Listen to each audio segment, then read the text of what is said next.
This week on the audio podcast, show number 64, Spark the Review Fuse, Scott Hewitt, Samuel Freeman, and Adam Jansch are going to talk about the Arturia software instruments. What else, Sam?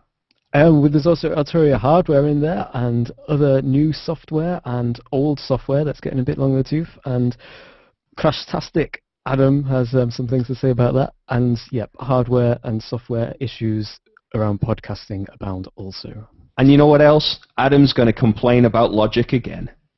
Yeah. All of that coming up on this week's The Audio Podcast.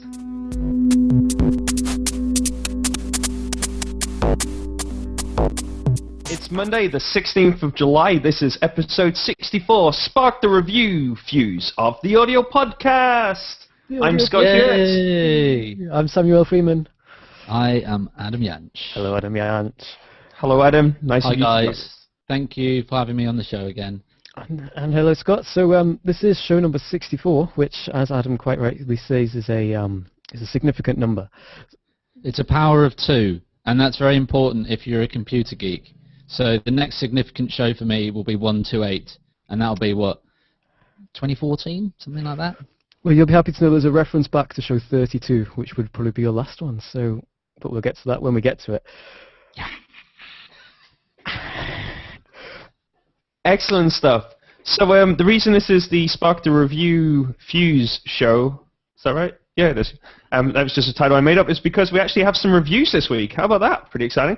Yes, indeed. Arturia sent us some copies of their stuff, and Scott and I have been looking at a couple of them things. So shall I go first? If you want to, yeah. Let's go for it. Okay, so Arturia sent us a copy of Vintage Drum Machines, or just Vintage as it's known on their current line of next generation stuff, which is what they're plugging. So I've been having a play. It's a drum machine, and if I do some Google Magic, then on the I can't find it. How do we press the button? I can share the screen, and we can show you what it looks like. Select it. Magic. Here we go. Magic. So when you start the program, this is what you see, and this mimics the hardware controller. So there's two products under the name Spark from Arturia. There's the Creative Drum Machine, which is a hardware controller with software, and that software includes everything which is in the Vintage Drum Machines, which is what I'm looking at here. And Vintage Drum Machine has 30 different drum machines you can choose from, and using this knob you can spin it around and click a thing. So we've randomly landed on this now. Is that going through? Yeah. Is it? No, I didn't get it. Quiet. It's very quiet. It's very quiet. How about if I just hit play? Yeah. Very good. Let's spin the dial again, pick another one at random, and hit play. Oh.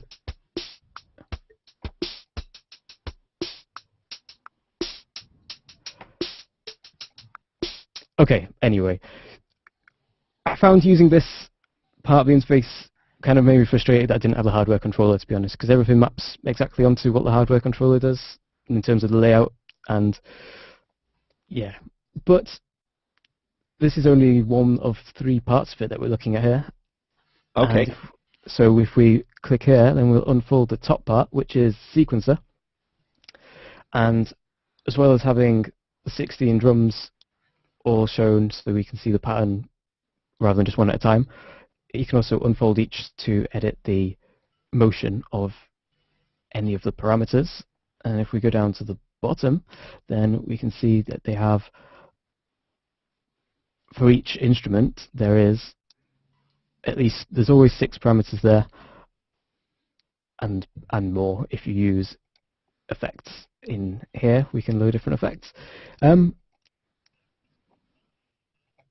Okay, the last part down here is the library, which lets us load kits, and each kit comes with a whole bunch of patterns pre-made. So, which is a good one. Let's try, well, okay.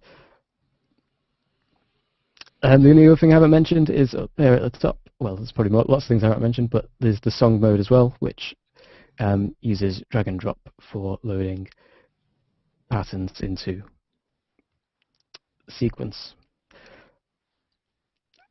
What else should I say? But that's cool. Sam, can you can you select your screen on the broadcast?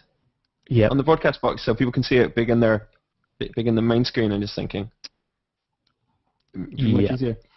So I presume you can obviously program up in the sequencer part of it, so you can use this just to throw together a kind of drum part very quickly. Then. Yes.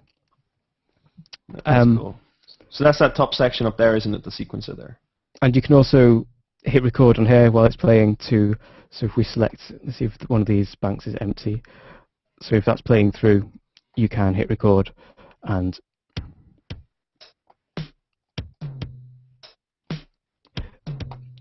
perhaps with a little bit more imagination and rhythm than that, but you get the idea that you can hit record and record things through. Again, this is something that with hardware input it's going to be much better. This runs standalone or as VST, and if you're in VST land, so if you've got this plugged in, I tried it out in Cubase, and you, as well as running in sync the patterns that are built in here, you can tell it not to receive input MIDI from the, you can tell it to receive input from the host instead, and in that case you can drag and drop these patterns actually into the sequencer tracks, and then it drops the actual MIDI part, so you can then edit them further in your host, which I thought was pretty cool. Yeah, that's very cool. Oh, well, that's the way I was doing it with MIDI, but you can also, in the preferences, switch the drag and drop behavior so that you can drag and drop an audio file of the loop. So you can drag and drop from here and get, like, as a really quick way of exporting audio loops if you want to further process them. Very cool. So do you have any, to put you on the spot, do you have any loops that you got anything there you can play us out of your review with? Or? Yeah, I think let's see if I can find the one I had in mind. This, let's see if this is it. Let's go for this one.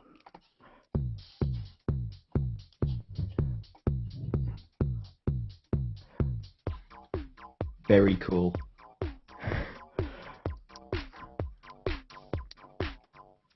So that's very cool stuff. So and more. Sorry. Okay. No, that was great. That's good. That's great stuff. So perhaps should I go take should I have a look at my the one that I reviewed as well then? I just wanted to ask a couple of questions. Yeah, go for it, Adam.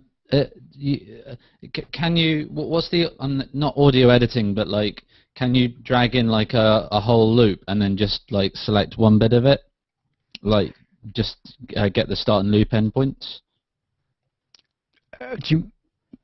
Do you mean importing like a sound file? Yeah, because you said you can drag and drop. No, that's for export. That's for export. Okay, sorry. And what are the effects like? Did you try them out? I did try them out. So in the mixer, I didn't expect much from them, to be honest, because I thought that that'd just be something that they added on. But I was actually really impressed. It looks like it's got 2 aux sends. Yep, so that's cool for send effects. And then each one can have, so each instrument can also have 2 inserts, and there's a fair selection of things. So crush, chorus, comp, delay, distortion, EQ, phaser, destroy. Oh, that's weird. Have you got the menu up? Because can you not see the menu there? We couldn't see the menu there. Oh, that's interesting. But okay, so I've selected destroy there, which has bit reduction and stuff on it. So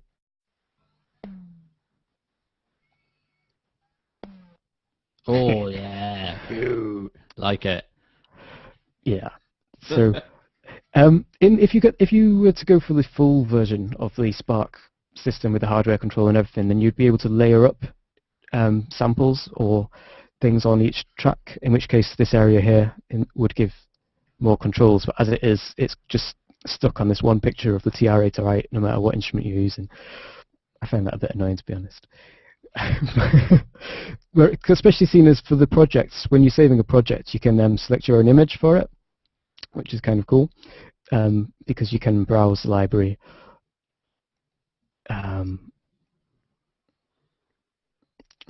Okay. When you load it up, it comes up with a iTunes style roll of things to look at. Oh, you can't see me with my mouse. Yeah. I think some of these overlays are not showing up on the Google Plus video feed. Oh well. That's a shame. We can't blame Arturia for that. I think that's just a. It's just a Google Plus thing.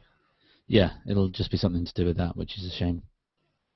Cool. Well, that's. I was interested in the effects because that's one problem I've had with like software drum sequencers, is that I can't get enough interesting sounds out of them because it's either like one global effect or it's no effects at all, and so you're limited to. Whilst you're building the beat, you're limited to just what there is, but there seems to be quite a decent amount of flexibility in that system. There is indeed, yep, and all of the effects you can, when you've got one up, you can right-click on it and take you to the motion, so you can actually sequence all of the effects in the same way. So everything that's available, you can do that, and it defaults to per things, but as you can see, you get, if I hold Command, yeah, then you get within each step you can move things quite a lot of flexibility, and yeah, that's very cool. And because there are synth sounds built in addition to the drum sounds, there is a selection of synth notes in there, so you can then use this automation or motion, as they call it, to pitch it to create complete tunes in here if you wanted to. Yeah. All it really needs now is to be made into a proper self-standing hardware synthesizer, and then it would be amazing. Well, a lot of it feels a lot like using hardware as you're going through, especially when you're in the main interface, because it's all mapped to that hardware thing. I mean, you can change what these are affecting, but you only have the 3 available. But there's a lot of stuff going on that you wouldn't be able to easily do unless you were to have, I don't know, touchscreen things attached to your hardware, like to mimic, so that your hardware then started mimicking the software in the same way that the software is mimicking hardware. I think there's a lot more available in here than you would get in hardware alone. Cool. But yeah, I was generally impressed with the whole thing, if frustrated for not having the hardware control to be able to really move around really fast. I mean, I think in their own blurb they talk about the lightning fast workflow, which if you were able to kind of do 2 things at once or more, then I would agree with. But with the point and click experience, I think maybe just more time would be needed to get used to how it all works. Yeah. Excellent stuff. So you can read a kind of written summary and a couple of screenshots up on amongst our show notes for this week's show at theaudiopodcast.co.uk/show/64, because this is show 64. Cool.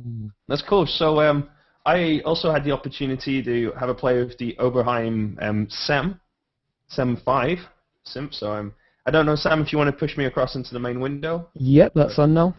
And so for anybody who's ever done a lot of podcasting with a video kind of thing, when you try and generate software on your computer and get it back in, life gets really hard work because they're worried you're going to pirate movies. So I'm going to have to just plug a second sound card in. But when I plug it in, a little bit of noise appears. So if you take this as the reference, and now there may be a little bit of kind of digital background noise, and that isn't coming off the synth here. That's actually coming off the PreSonus audio box. So it's a PreSonus USB audio box, which is incredible because it doesn't need any drivers, but is awful in that it just doesn't seem to work. If you can you unplug the power from your laptop? Does that fix it? It might do, but I don't know what the state of this laptop is in terms of not working when not plugged in. So. Oh, okay. This is so that's a nice context question. So this entire review has been done on my 2 GHz MacBook, 2 GB RAM box, which at times really felt as if it was being pushed quite hard when I was playing with this. But that's not that's more of an observation than a kind of major concern. So if we take a look at the SEM here, it's this top section up here. I presume you guys can see my mouse movement, can you? I hope. Yes. Yep. Cool. So this section here is actually the kind of authentic original section from the original SEM kind of devices, and then Arturia have added on this effects here as well. on the side of here, an overdrive chorus, dry wet, the output level, and then this kind of low frequency and subwave oscillator at the bottom as well. So the synth itself sounds, I think sounds pretty amazing. Let's hope it's all working.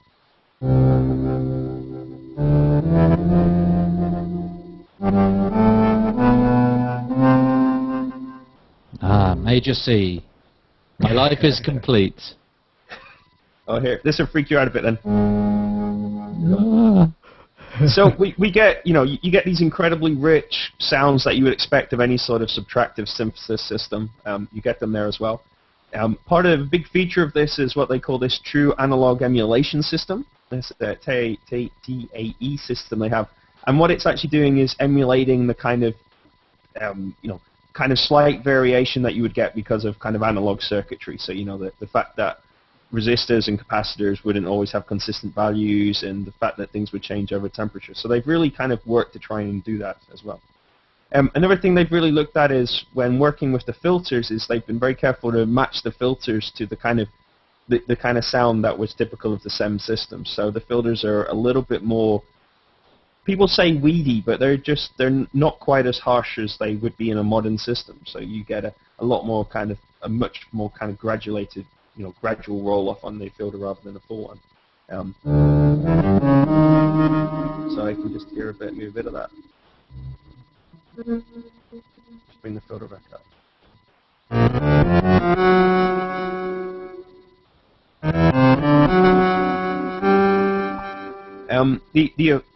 The effects are pretty nice. That's a bit of chorus here.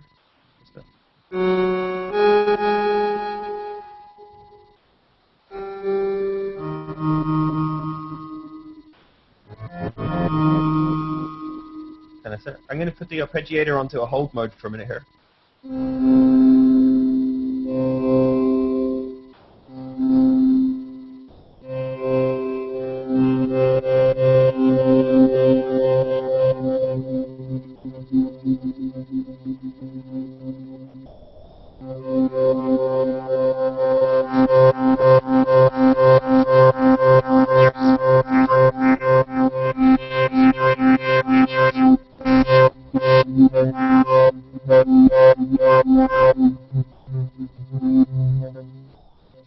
So you can really get a kind of, a nice sort of, real kind of depth to the filter as well, which I really liked. I thought that was really kind of fun, and a lot of fun to sort of play with and work alongside as well. Like the kind of the drum machine, there's also this extended kind of interface at the top here as well, where you get a keyboard follow. This allows you to map the various parameters against the position on the keyboard. So in actual, you can, rather than having the frequency of the filter or the resonance of the filter always be consistent, you can actually have that varied across the keyboard range as well. And you can do that for a whole variety of parameters in there as well. You get the a programmer for 8 different voices inside there as well, and also there's a modulation matrix and kind of various different kind of chorus. You can control the chorus and delay in a very similar way to as kind of Sam was discussing as well. So that's kind of nice in there. Something else that's kind of neat is you can go from mono to poly, poly mode as well. So I just kind of put up there, where you definitely get a kind of real richness about the sound. And if you're working on a keyboard, you can obviously, I couldn't plug my USB keyboard in because I ran out of USB ports, but and things got a bit messy. But with this, with a keyboard and the ability to play 3 or 4 notes at once, you can get this incredibly kind of rich textures being built, which I thought were pretty fantastic as well. So that's just a little kind of a little sort of overview of it. It's available as a demo that comes with limited functionality and a kind of time limit kind of feel to it as well, and where you can have a play and really kind of get a feel with the kind of opportunities that are in there. I like the Spark coming with lots and lots of kind of presets. It's exactly the same here. You literally, I don't know if you can see this pop-up menu come up here, but there must be a couple of hundred presets available here with all sorts of kind of different things. And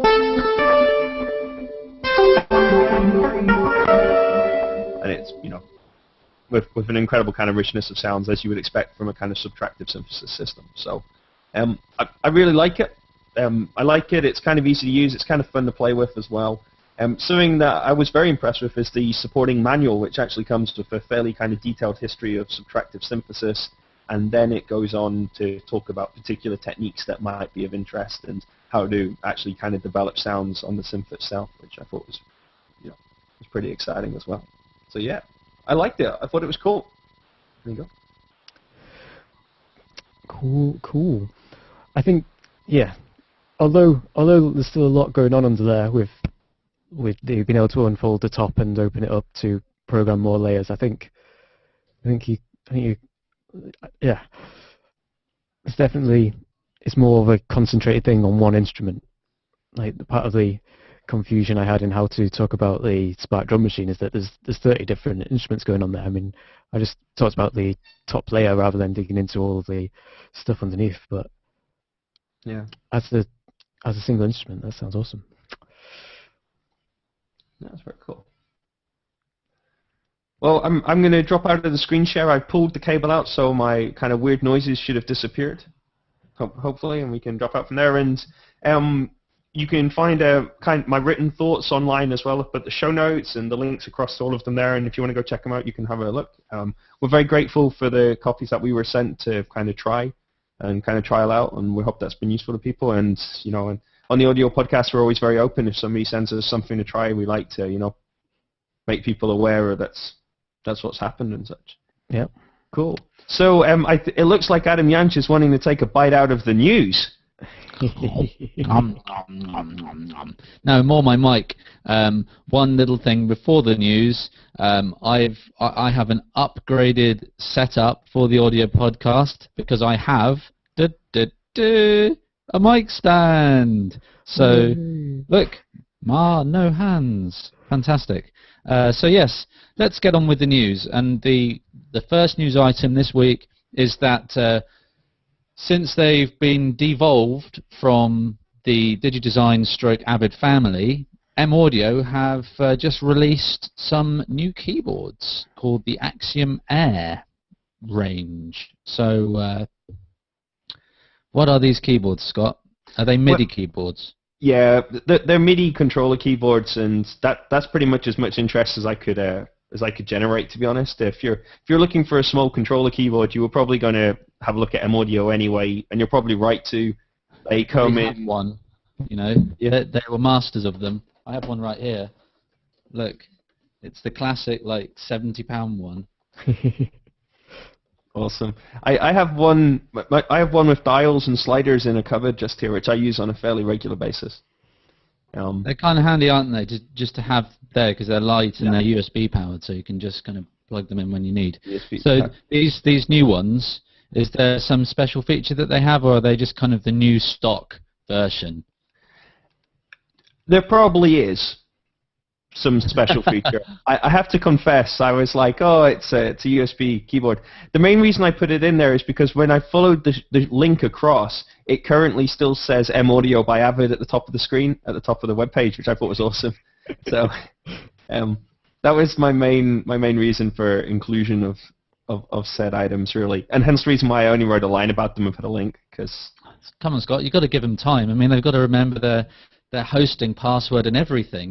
They probably have to get a new password. A new password generated, perhaps. I don't.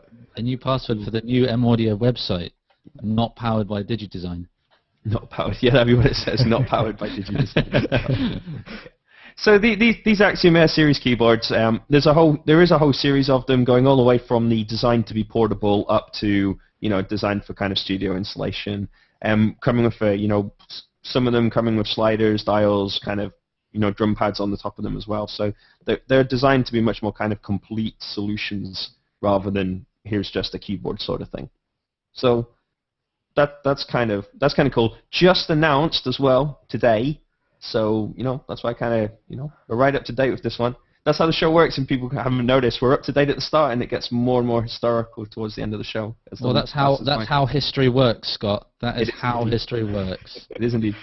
Now, something that was also announced today, which I feel kind of bad about, because as it was literally announced at about 4 o'clock this afternoon, we're not really in a position to do a great job in it, and I think this is something that's really important, actually.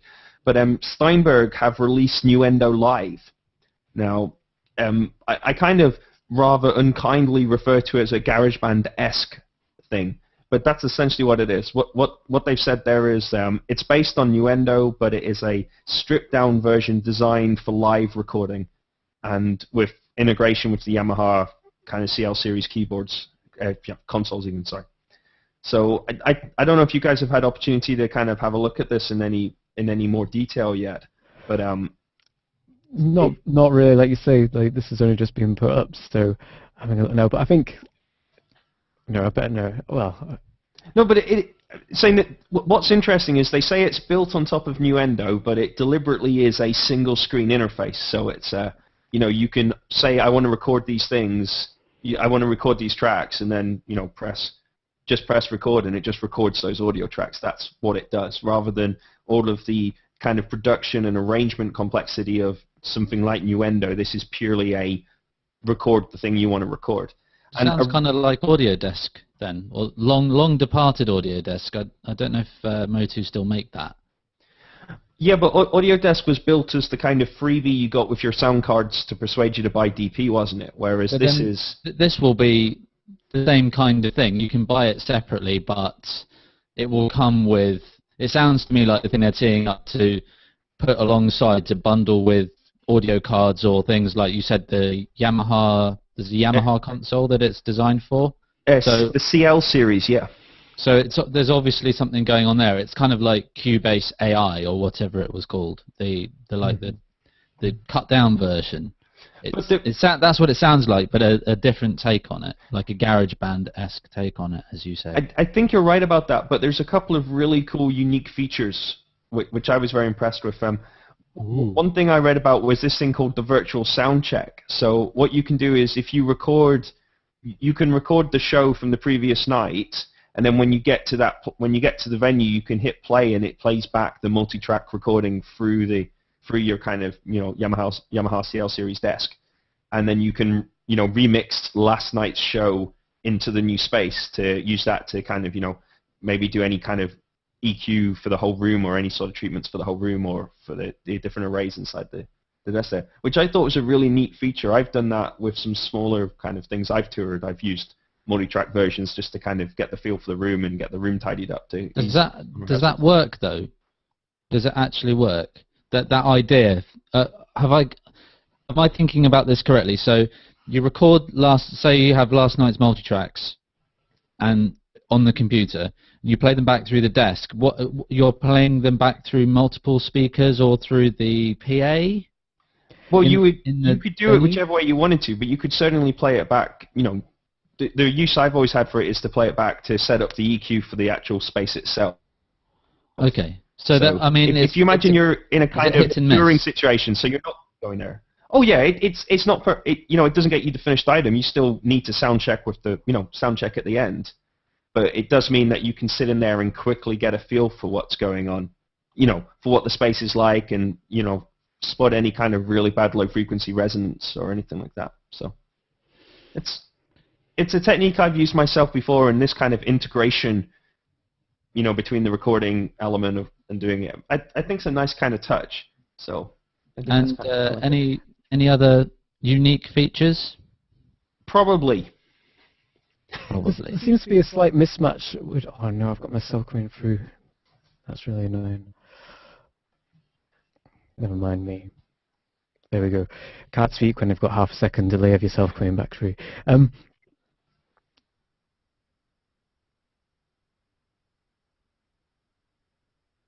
They're talking about using it with this enormous live rig desk.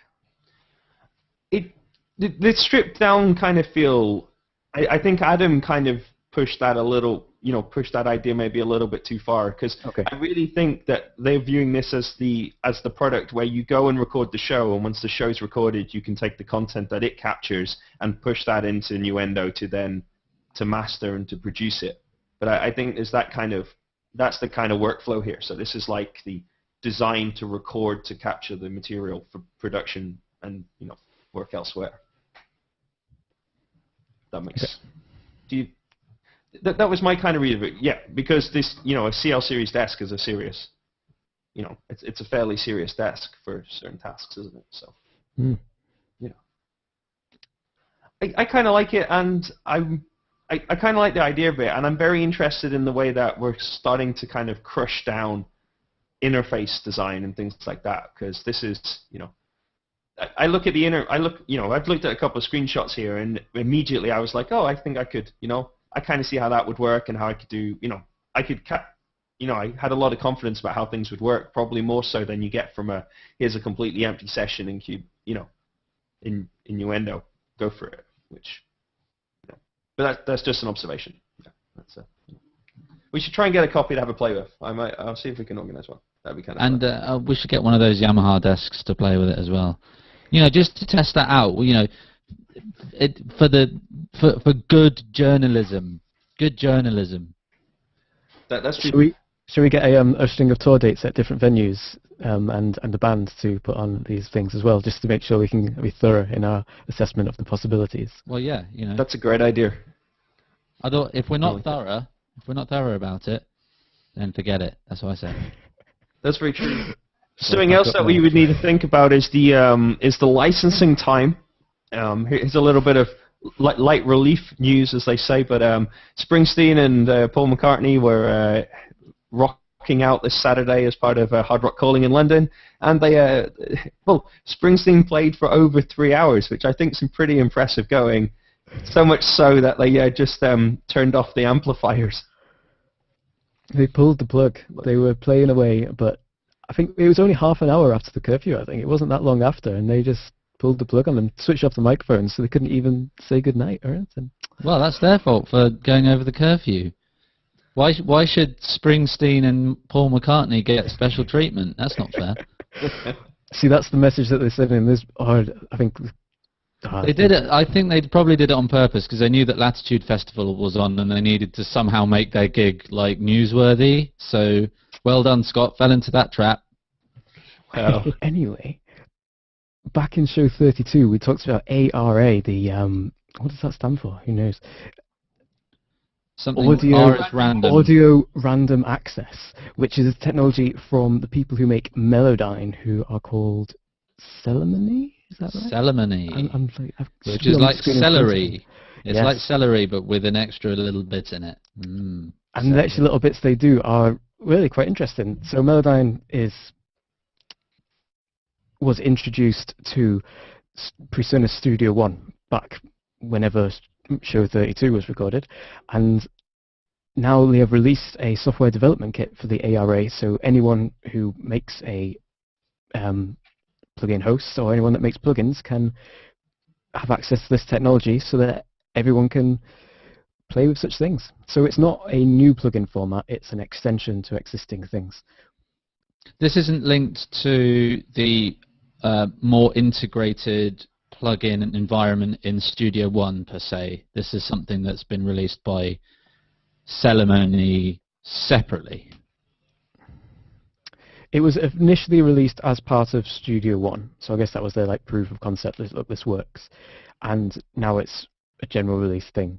The reason that it was necessary for them was the way that Melodyne works requires information not just about what's happening right now, but about what's happening across the whole of the audio track in order to get the context. Yeah. And rather than having to make multiple copies of audio files in order for a plugin to know what the whole audio file is doing, this new extension to the plugin architecture lets someone's plugin have access to the whole thing. And so it's a way of sharing information between plugin and host beyond here's a chunk of audio, here's a chunk of audio. So this is if you want to put your plugins into Melodyne rather than something like putting it into Logic or into Cubase or something. This would allow Melodyne to plug into things like Cubase and Logic once the makers of those things implement the ARA. I see. So it's basically for the big software companies to be able to put the hooks in for Melodyne to work more efficiently in their programs. And once they do, it will be more than just Melodyne. Anyone who's developing plugins will be able to use this technology to their own ends. I see. Well, good luck in getting that working in Logic, which hasn't been updated meaningfully for quite a long time. Yeah, we mentioned that last week. Oh, I wish I was on. I haven't listened to last week's show yet, but yeah, I've been struggling along with Logic, and it's time for a change. It's time for a change. It's also maybe time for a change we're kind of talking audio, but we're kind of moving on to scores, and in particular, I was going to jump in. You're going to jump in. Yeah, because it's to do with scoring programs such as Sibelius and Finale, and a new plugin. That's very true, but I was going to jump in on the last story just to say that there was an item that failed to make today's show notes regarding Personas, who have bought a company called Nibbit, which is also another integration in the Studio One. So if you were going to try something different, Adam, I think maybe a Studio One, checking out Persona Studio One might be a good idea, because there's a lot of active development going on there at the moment. I might give it a try, but I'm very much attracted to Pro Tools. I'm used to Pro Tools, so I might just be lazy and go to Pro Tools. Fair enough, fair enough. So New Score is a GPL project which is designed to develop an alternative to Sibelius, Finale, and Capella and stuff like that. It's kind of hard work to use at times, and it's not as feature complete or as polished, but then it's completely free, and it's a GPL project, so all those things kind of considered. And this announcement it kind of just caught my attention because it's an announcement of a new plugin system that they're building called QML, and it's just to kind of increase the awareness of this for people, really, is my main reason for mentioning it. Because first of all, it's an interesting project, and if you're doing small scale stuff, it's probably a fairly feature complete alternative if you're just doing like little quartets and things like that to Sibelius. But the other thing is, this is a new plugin system that they're built. It's kind of under a kind of development phase in the nightly builds. So if you have any involvement with the MuseScore project at the moment, building plugins or anything like that, then this is something that you need to kind of go and take a look at now, because it could potentially break plugins that are currently working when they roll out the final kind of completion. So, it was an excuse to mention a very interesting, a very cool project, and there's a bit of kind of call to action news about it as well for people who need it. So that's kind of cool. But obviously, we don't need a reason to mention anything, and we certainly don't need a reason to mention Reason, especially as they've done an Automap 4.4 release. Oh man. Do you hear that siren? Do you hear that siren in the distance? It's the pun police. They're coming for you, Scott. They're coming for you. So I was thinking about how we cover releases like this, because they happen quite often, and it's quite often, it's the 4.4. So this time I went into the release notes, that file that is there and nobody reads. So I've a couple of highlights out of the 25 lines or whatever it was. They've added an uninstaller now, so you can now uninstall Automap. That's kind of nice. Support for Reason's main mixer. Fix the errors where things don't run if they're not running under administrative accounts, and that's especially on OS X, so that's kind of nice. And added a Launchpad setup guide for Ableton Live, so that's pretty cool. There you go. I'm going to be falling over myself to go and download that, especially seeing as I don't have anything that uses Automap, so it'll be completely pointless. Well, if you were going to rush to download it, Adam, you could go to theaudiopodcast.co.uk/show/64, and the link would be there. I almost said wiki.dot, by the way. I had to hold myself back from saying that. Okay, we must be drawing near the end of the show now, because we've made it back as far as Tuesday, back in time, and there's a bunch of stories all wrapped up into one here, which is from the Twitter feed on Tuesday. I picked these out, so we'll go quickly through them. But this one, we're going to have to follow the link for the first one, which is Steinberg released PadShop Pro and Retrolog. And I think, Scott, you'll probably like the write-up on the words and how they describe these things. That's great news. I am jumping to the link right now. Me too. It's taking a while to load. Steinberg have a lot of news going, don't they? Because they have the Cubase update at the moment as well. If you're on an old version of Cubase, you can get a discounted upgrade to the current version. Yeah, that applies to me. Actually, I'm on AI5 and they're offering 6. So, 6.5, isn't it, or something like that? Yeah. That's a real under. Hey, Apple. Oh, Steinberg's elated. Hey, Apple. Logic, Apple. They're updating Cubase. Come on. Don't you worry about it, Adam. You're going to get your Logic update. It's going to be Logic Pro X, and you know what? You're going to think of it. It's going to be terrible.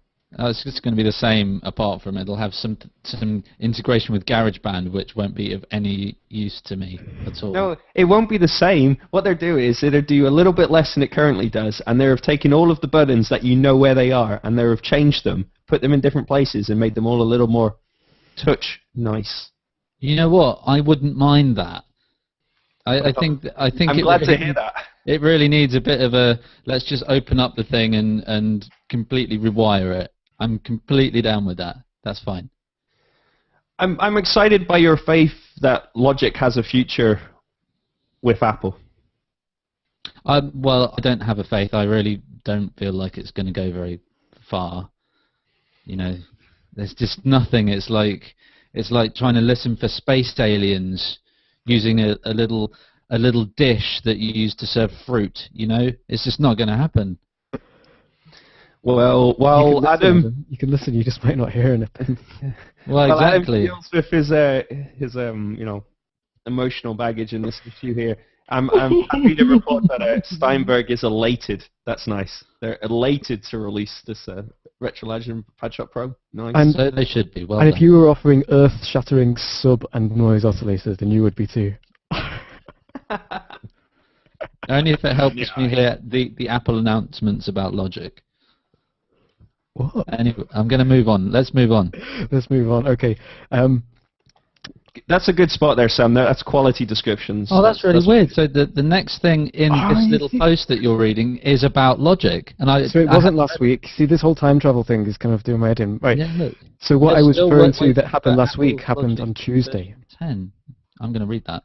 Yep, you should. So it's people moaning just like what you've been. So this is current. I was thinking we did it last week, and it's this week. Here we are. I think we should have this one. We should have a Logic special where we invite people to just come and complain about Logic. I'd have real fun aggravating people to do that kind of show. That'd be awesome. That's yeah. So this is where people have kind of suggested things that they would like in Logic X. New features they'd like to see and things like that and all that sort of stuff. And I have a good new feature. Oh. It not being rubbish is my new feature. Basically, just I don't know what it is. I'm a Logic guy. I've been a Logic guy for like over a decade, and I just find it so frustrating to use sometimes. It's very hard to be precise with the program, and there are lots of things that need to be completely overhauled, and they should have been done already. I mean, it basically needs a complete overhaul. That's what I'm asking for. And they did that with Final Cut Pro X. Why can't they do it with Logic? maybe They don't want to. That's why. Because Apple bought eMagic so they could make GarageBand, and now they've got Logic and they don't know what to do with it. That's what I think. Anyway, less about Logic. Less about Logic. I'm going to move on. I was enjoying reading the remarks that people had and was developing lots of sarcastic answers. But yeah, about the one, a TR-808 style drum editor. Yeah, how about just a good drum editor? You know, don't ask for too much. I like the ones where it compared functionality to other things and requested that functionality in Logic. Because I was just like, well, just maybe buy those other things, perhaps that would do better. You know. Yeah. That's kind of fun though, isn't it? I feel there is a Logic X special show that we should maybe try and do. That would just be fun, just to antagonize people. We should. Can I be part of that show? We could do. I want to read the second page of remarks about things people want in Logic. So yeah, me too. So Sam, can you move on to the next thing? The next item.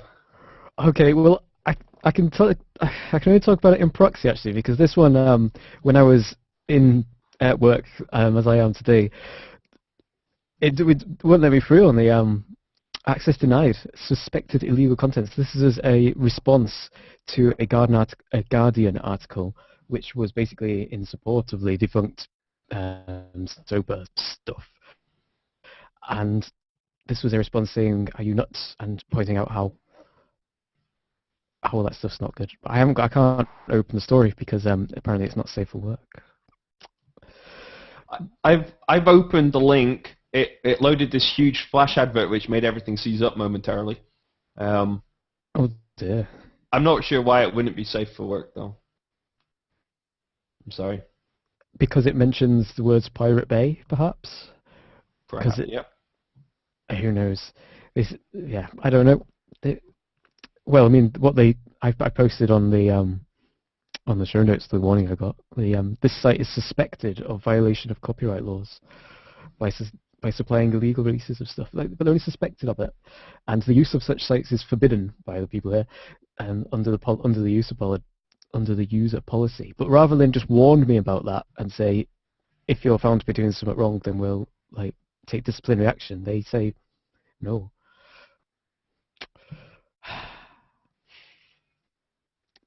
There we go. We've lost Adam. Adam's gone. You can invite him back in, but I think we're pretty near the end now, aren't we? Yeah, there's just some plans to go. I'll invite him back in. Yeah, we better, because he's shouting across the metaphorical chat at me. So he's just going to go boing boing until we let him back in. He's invited. He's been invited back in.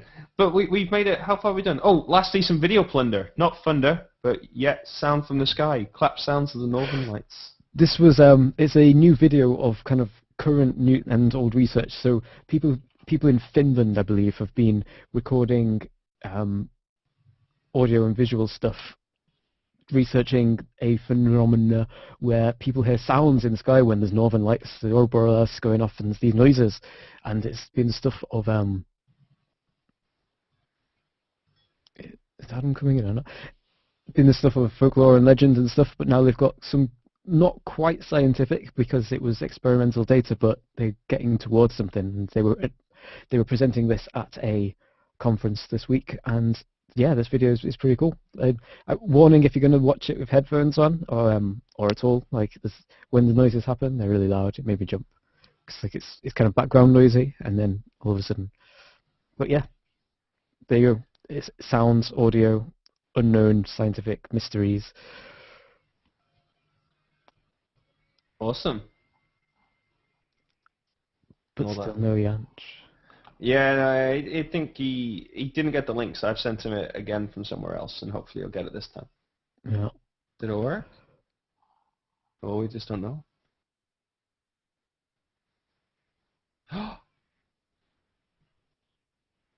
You try inviting him again. I'm trying again. Oh, you're trying again. Hey. Oh, yay! Is he there? Yeah, he's in somehow. Oh dear. Bit flaky today. Are you in? Can you hear us, Adam? Whoa! The crotch shot on the video.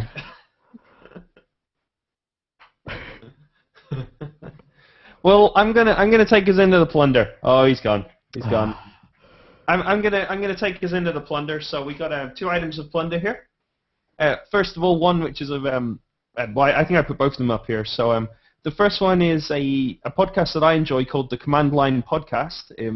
It's about well, if I get the phrase right, the intersection of kind of hardware programming and public policy, with a very kind of open source, free software kind of foundation to it as well. And anyway, it's the gentleman who does it, a guy called Thomas Gideon, recently moved from a kind of OS X box onto a Linux box, and has consequently moved his entire production onto an open source stack.